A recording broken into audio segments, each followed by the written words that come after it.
പതിരില്ല കഥയൊന്നുണ്ട് പാടാനായി മാളൂരേ. ആണിനും പെണ്ണിനും തുല്യമാം നാട് കളിയാത്ത കാവിലെ ഭഗവതിയായി മാറാൻ പണ്ണാൻ കുലത്തിലെ പെണ്ണു വേണം. മധുര 17 കരിന്നൊര ഉടുത്തോല പെണ്ണിനാ ഭാഗ്യം വന്നേ.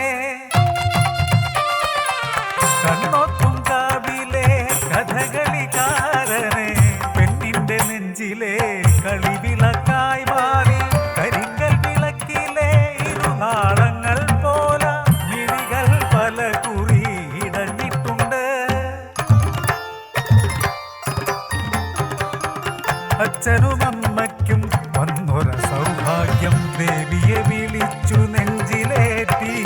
മോഹിച്ച പുരുഷനെ മറക്കണമത്രേ, പാലൂട്ടിയ അമ്മയെ പിരിയണമത്രേ. കന്യകയായെന്നും ഭഗവതി കെട്ടി നാട്ടാർക്കു വേണ്ടി ഉറഞ്ഞാടണം. പെണ്ണിൻ മോഹങ്ങൾ അഴിച്ചു വെച്ച് അമ്മതൻ രൂപത്തെ അണിഞ്ഞ പെണ്ണ്. കൊയ്ത്തുകാലം കഴിഞ്ഞാൽ തപ്പുതാളം പിടിച്ച് മേക്കാവിലമ്മയ്ക്കു താലപ്പൊലി. നാടും നാട്ടാരും നോക്കി നിൽക്കെ ഉടുത്തോല ദേവിയായി ഉറച്ചു തുള്ളി.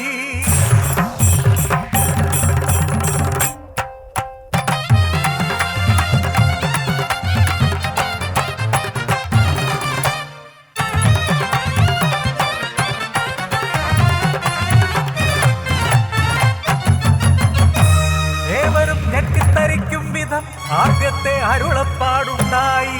മൂത്തനാർ തമ്പുരാൻ നാടുമുടിക്കും, ഇളമുറ തമ്പുരാൻ അധികാരിയായി വന്നിരട്ടെ. ദേവി തൻ വാക്കുകൾ നെഞ്ചിലേറ്റി താണു വണങ്ങിയ വാഴുന്നോര്. കാതിലേക്കാരോ ഈയമൊഴിച്ച പോൽ മൂത്തനാർ നിന്നു പിടഞ്ഞുപോയി. ദേവിയായി മാറിയ പെണ്ണിന്റെ വാക്കിനു കണ്ണാൻ കുടിപ്പകയൊരുക്കി വച്ചു.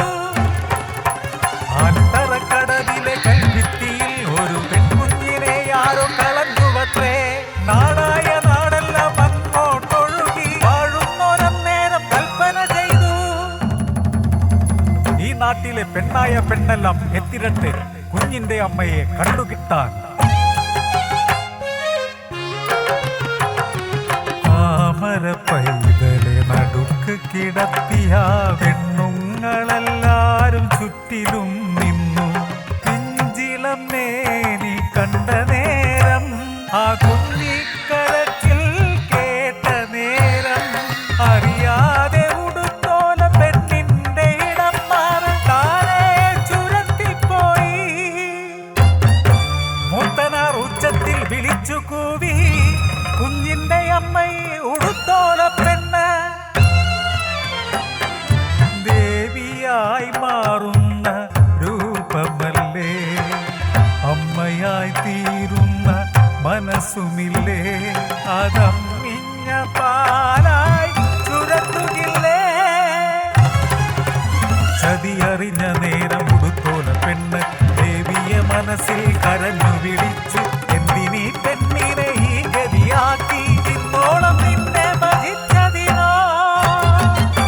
കൊടുങ്കാറ്റുപോല പെണ്ണ് ആൽത്തറക്കടവിലേക്കെടുത്തു ചാടി. ഈ കാറ്റുപോലെ ഉയർന്നു വന്ന് കരിക്കല്ലിൽ കൊത്തിയ പെണ്ണിന്റെ രൂപമായി. ഏവരും സ്തബ്ധരായി നോക്കി നിൽക്കേ. ആ ശിലയുടെ മാറും ചുരന്നു വന്നു. ഒരുണ്ണിക്കു വേണ്ടി തൊട്ടിലു കെട്ടാനും മംഗല്യമെത്താൻ മഞ്ഞളു ചാർത്താനും